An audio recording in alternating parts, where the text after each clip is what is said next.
Recent டேஸ்ல Kerala government வந்துட்டு இங்க இருக்கிற மக்கள் யாரும் குளிக்காதீங்க அப்படின்ற ஒரு விஷயத்த ஒரு நோட்டீஸா ஒட்டி வச்சிருக்காங்க. ஏகப்பட்ட ஏரிகளையும் குட்டைகளையும் ஆறுகளையும் என்னத்துக்கு கேரளா கவர்மெண்ட் குளிக்க கூடாதுன்னு சொல்லி அங்க இருக்கிற மக்களுக்கு ஆர்டர் போட்டிருக்காங்க அப்படின்றது நீங்க கேட்கறது புரியுது. ஏன்னாக்கா இப்போ ரீசெண்ட் டேஸ்ல 2025 வந்துட்டு கிட்டத்தட்ட 69 பேர் ஒரு மர்மமான ஒரு நோயில பாதிக்கப்பட்டு அதுல 19 பேர் இறந்து இருக்காங்க. மீதி இருக்கிறவங்க பேர் கிட்டத்தட்ட கோமா வரைக்கும் வந்துட்டு போயிருக்காங்க. ஸோ இந்த அளவுக்கு ஒரு ரொம்ப டேஞ்சரஸான ஒரு சில சிச்சுவேஷன்ஸ் கேரளால நடக்குது அப்படின்ற பட்சத்தில் இப்போ கேரளா கவர்மெண்ட் வந்துட்டு ரொம்ப வருஷமா தேங்கி நிற்கிற தண்ணிகள், அதாவது குளமா இருக்கட்டும், ஏரியா இருக்கட்டும், குட்டையா இருக்கட்டும், கிணறுகளா இருக்கட்டும், இந்த மாதிரி இருக்கிற இடங்கள்ல எல்லா இடங்களையும் இந்த ஒரு நோட்டீஸ் அப்படின்றது ஒன்று ஒட்டப்பட்டிருக்கு கேரளா கவர்மெண்ட்னால. அந்த நோட்டீஸ்ல என்ன போடப்பட்டிருக்குன்னா, இங்க நீங்க யாரும் குளிக்க கூடாது, மீறி குளிச்சிங்கன்னா உங்களோட உயிருக்கு உத்தரவாதம் கிடையாது, இது கவர்மெண்டோட ஆர்டர் அப்படின்ற ஒரு விஷயம் சொல்லியிருக்காங்க. இன்னைக்கு நீங்க கேரளாவுக்கு போனீங்கன்னா கூட ஏகப்பட்ட பழைய மெயின்டைன் பண்ணப்படாத குளங்கள்லயோ ஏரிகள்லயோ ஏன் கிணறுல கூட இந்த மாதிரி ஒரு விஷயங்களை நீங்க பார்க்கலாம். சரி, எதுக்காக இந்த மாதிரி ஒரு வினோதமான ஒரு விஷயத்தை வந்துட்டு கேரளா கவர்மெண்ட் கையில் எடுத்திருக்கு அப்படின்றப்ப பார்க்கும்போது இப்போ இந்த 2025 இந்த வருஷத்துல கிட்டத்தட்ட 69 பேர் ஒரு மர்மமான நோயில பாதிக்கப்பட்டிருக்காங்க.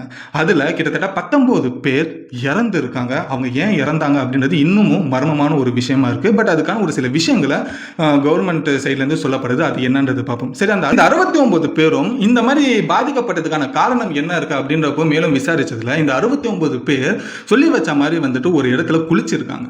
குளிச்சு அடுத்த நாளே வந்துட்டு ஏகப்பட்ட சிம்டம்ஸை அவங்களோட உடம்புல ஃபேஸ் பண்ணியிருக்காங்க. அதுக்கப்புறமா தான் இதில் 19 பேர் இறந்துருக்காங்க, மீதி பேர் கோமால இருக்காங்க அப்படின்றது தெரிஞ்சது. இந்த 69 பேர் குளிச்ச இடம் என்ன அப்படின்றப்ப பார்க்கும்போது கேரளாவில் ஏகப்பட்ட மெயின்டெனன்ஸ் பண்ணப்படாத பழைய கிணறுகள், குளங்கள், ஏரி, ஆறு இந்த மாதிரி இருக்கிற இடங்கள் பல வருஷங்களாக வந்துட்டு ஒரே இடத்துல தண்ணி தேங்கி நிற்கும் இல்லையா. அந்த தண்ணி கூட ஒரு மாதிரி கலங்கலாக கண்டாமினேட்டடாக இருக்கும், ஒரு மாதிரி மஞ்சளாக பச்சையாக இருக்கும் இல்லையா. ஸோ இது எல்லாமே ஃப்ரெஷ் வாட்டர் தான், அங்கே குளிக்கலாம் அப்படின்ற ஒரு விஷயம் இருக்கும். ஆனால் பல வருஷங்களாக தேங்கி நிற்கும் போது அது ஒரு கிட்டத்தட்ட வந்துட்டு குளிக்கக்கூடிய தகுதி இல்லாத ஒரு தண்ணியாக மாறிடும்.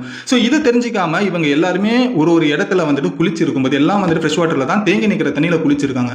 அந்த தண்ணியில் குளிச்சதுக்கு அப்புறமா அடுத்த நாள் சிவியராக பாதிக்கப்பட்டிருக்காங்க. அப்படி என்ன இது மூலியமாக பாதிக்கப்பட்டிருக்காங்க அப்படின்றப்ப பார்க்கும்போது அமீபா அப்படின்னு சொல்லப்படுற ஒரு சிங்கிள் செல் பாக்டீரியானால பாதிக்கப்பட்டிருக்காங்க. இது என்ன அமீபா அப்படின்றப்ப பார்க்கும்போது இந்த ஒரு அமீபா வெறும் ஃப்ரெஷ் வாட்டரில் தான் இருக்கும். இது வந்து கடல் தண்ணி, உப்பு தண்ணியில் இருக்காது. இந்த ஃப்ரெஷ் வாட்டர் அப்படின்றப்ப பார்க்கும்போது நம்ம குளிக்கக்கூடிய ஒரு ஏரியோ குளமோ கிணறுகளோ இந்த மாதிரி இருக்கிறது தான் ஃப்ரெஷ் வாட்டர். அதுவுமே ரொம்ப வருஷங்களாக தேங்கி நிற்கிற ஒரு தண்ணியில் இந்த அமீபா அப்படின்ற ஒரு பாக்டீரியா கண்டிப்பாக இருக்கும் அப்படின்றது சொல்லப்படுது.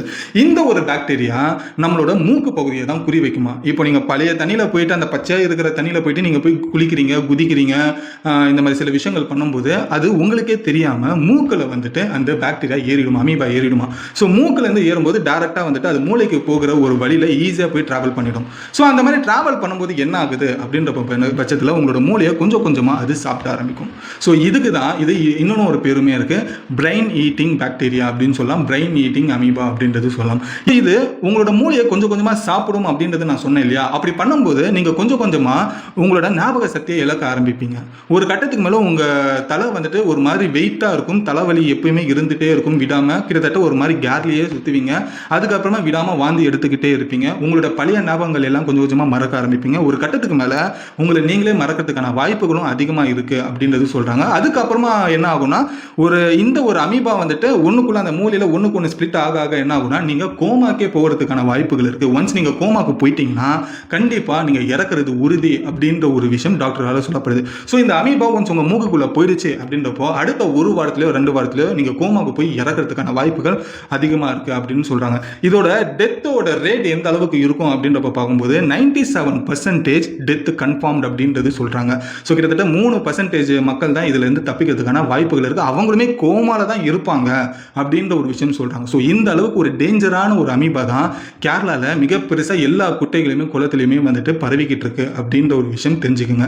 ஸோ இதனால தான் கேரளா கவர்மெண்ட் இப்போதைக்கு ஒரு புதுசாக ஒரு ரூல்ஸை கொண்டு வந்து மெயின்டெனன்ஸ் பண்ணப்படாத குட்டைகள், ஏரிகள் எங்கெங்கே என்னென்ன இருக்கோ அங்கே எல்லாத்துலேயுமே இந்த வார்னிங் போஸ்ட்டை ஒட்டி இருக்காங்கன்ற ஒரு விஷயம் தெரிஞ்சுக்குங்க. இதில் நமக்கு ஒரு கேள்வி வரலாம், இந்த ஒரு நோய் இது இப்போ தான் புதுசாக வந்திருக்கா இந்த உலகத்துக்கு அப்படின்றது கேட்டிங்கன்னா கண்டிப்பாக இல்லைங்க. இது ஒரு கிட்டத்தட்ட பழைய நோய் தான். இது எக்ஸாக்டாக எப்போ கண்டுபிடிச்சாங்க அப்படின்றப்ப பார்க்கும்போது அமெரிக்காவில் 1960 1962 வந்துட்டு மர்மமான முறையில் சில குழந்தைகள் வந்துட்டு இறந்துருக்காங்க. ஒரு வாரத்தில் 2 வாரத்திலாம் இது இப்போ நம்ம கேரளாவில் பார்க்குற மாதிரி வந்துட்டு ஒரு 50 பேர் 60 குழந்தைகள் அப்போவே இறந்துகிட்டு இருந்தாங்க. இதுக்கு பின்னாடி என்ன காரணம் அப்படின்னு சொல்லி அப்போதைக்கு 1962 அமெரிக்காவில் இருக்கிற ஒரு டாக்டர், அவர் பேர் மால்கம் ஃபவுலரி அப்படின்றவங்க, எதுக்காக இந்த குழந்தைகள்லாம் இறக்குறாங்க அப்படின்றப்ப பார்க்கும்போது இவங்க குளிச்ச ஒரு இடம் ரொம்ப கண்டாமினேட்டடான ஒரு பழைய தண்ணியில் குளிச்சிருக்காங்க. குளிச்சதுக்கு அப்புறமா தான் அவங்க ஒரு வாரத்தில் 2 வாரத்தில் இந்த மாதிரி மர்மமான நோயை பாதிக்கப்பட்டு இறந்துருக்காங்க அப்படின்றது கண்டுபிடிச்சேன். ஸோ இதனால வந்துட்டு அங்கே இருக்கிற தண்ணியில் வந்துட்டு என்ன மாதிரி விஷயங்கள் இருக்குது அப்படின்றத ரிசர்ச் பண்ணும்போது தான் அப்போ தான் வந்துட்டு அவர் கண்டுபிடிச்சாரு இந்த தண்ணியில் அமேபா அப்படின்னு சொல்லப்படுற ஒரு பாக்டீரியா இருக்குது அப்படின்னு சொல்லி. ஸோ இது வந்துட்டு டேரெக்டாக மூக்கை அட்டாக் பண்ணி நம்ம மூளைக்கு போய் நம்ம மூளையை கொஞ்சம் கொஞ்சமாக சாப்பிட்டு அதுக்கப்புறமா நம்மளை கோமாக்கும் அதுக்கப்புறமா நம்ம ஒரு கட்டத்துக்கு மேலே இறக்கிறதுக்குமே ஒரு முக்கியமான காரணம் இருக்குது அப்படின்றது சொல்லியிருக்காரு. ஸோ இந்த ஒரு வைரஸை இவர் முதல்ல கண்டுபிடிச்சதுனால இந்த அமீபாக்கு இன்னொன்று ஒரு பேருமே இருக்குது. அதுதான் வந்துட்டு நெக்லேரியா ஃபவுலரி அப்படின்றது. ஏன்னா இவர் பேர் மால்கம் ஃபவுலரி தான் இதை கண்டுபிடிச்சாங்க அப்படின்றதுனால அவரோட பேர் கடைசியில் வந்துட்டு ஒரு ரெஸ்பெக்டாக வைக்கணும் அப்படின்றதுக்காக நெக்லேரியா ஃபவுலரி அப்படின்றது தான் இப்போ ஒரு பயாலஜிக்கலாக ஒரு டாக்டர் லெவலில் பார்க்கும்போது இந்த ஒரு பேர் அப்படின்றது சொல்லலாம். பட் இதுக்கான ஒரு பேர் அமீபா அப்படின்றது சொல்லலாம். ரெண்டாவது பிரைன் ஈட்டிங் பாக்டீரியா அப்படின்றதுமே சொல்கிறாங்க.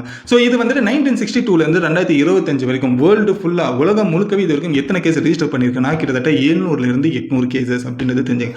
இதோட எண்ணிக்கை 1960 2025 வரைக்கும் இவ்வளோ தானா அப்படின்றது நமக்கு நம்பர்ஸ் கணக்கில் பார்த்தீங்கன்னா கம்மி தான். ஏன்னாக்கா இது அந்த அளவுக்கு எல்லாருமே தாக்குமான்னு கேட்டிங்கன்னா இல்லை. பட் ரீசன்ட் டேஸில் இப்போ கேரளாவில் ஏகப்பட்ட பேருக்கு இதை தாக்கிக்கிட்டு இருக்கு. இந்த அமீபானால வந்துட்டு பாதிக்கப்பட்டிருக்காங்க. உதாரணத்துக்கு நான் சொல்லணும் அப்படின்றப்போ முதல்ல ஆலப்புழாவில் கேரளாவில் வந்துட்டு 2016 தான் இந்த அமீபா அப்படின்ற ஒரு பேர்னால இந்த நோயினால ஒருத்தர் இறந்திருக்காங்க. அவர் இறந்து சில 2-3 மாசத்துல கிட்டத்தட்ட அந்த அமீபா நோயினால 8 பேர் இறந்திருக்காங்க 2016.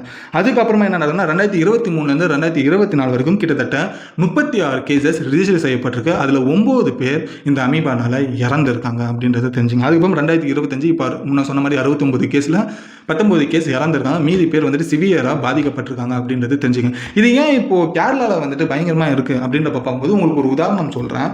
கேரளாவில் பொறுத்த வரைக்கும் கிட்டத்தட்ட 5 லட்சம் கிணறுகள் ரஃப் எஸ்டிமேட்டாக வந்துட்டு மெயின்டெனன்ஸ் பண்ணாமல் இருக்குது அப்படின்றது சொல்கிறாங்க. ஸோ 5 லட்சம் கிணறுகள் கேரளா முழுக்க மெயின்டெனன்ஸ் பண்ணாத ஒரு கிணறுகளில் அமீபா இருக்கிறதுக்கு நிறைய வாய்ப்புகள் இருக்குது. ஏன்னா கேரளா அப்படின்றப்ப பார்க்கும்போது ஒரு நீர்நிலை கொண்ட ஒரு இடம்.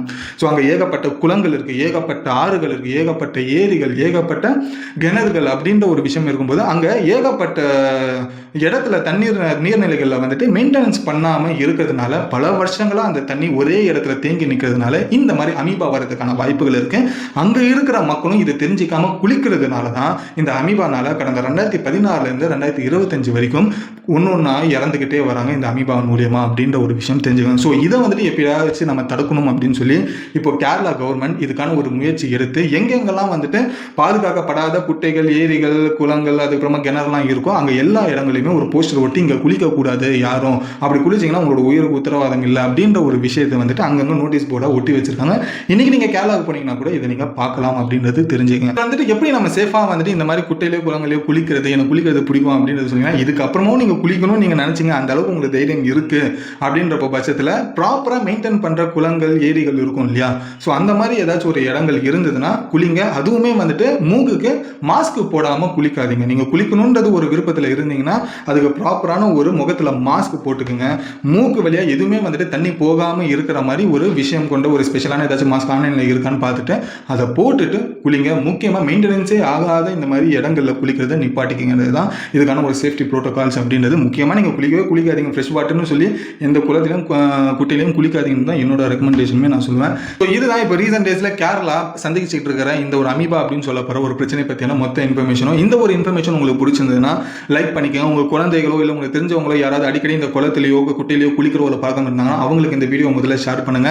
ஸோ அவங்களுக்கு ரொம்ப ஒரு யூஸ்ஃபுல்லாக இருக்கும். இந்த மாதிரி அவேர்னஸ்க்கான ஒரு வீடியோவை நீங்கள் அடிக்கடி தெரிஞ்சுக்கணும் அப்படின்றத நினைச்சீங்கன்னா உங்களோட சப்போர்ட்டை சப்ஸ்கிரைப் அப்படின்ற ஒரு விஷயத்தில் காமிச்சு நம்மளோட கம்யூனிட்டியில் ஜாயின் பண்ணிக்கோங்க. இந்த மாதிரி ஏகப்பட்ட விஷயங்களை நீங்களும் தெரிஞ்சுக்கலாம் நம்மளோட மொழியாக இருக்கிற தமிழில்.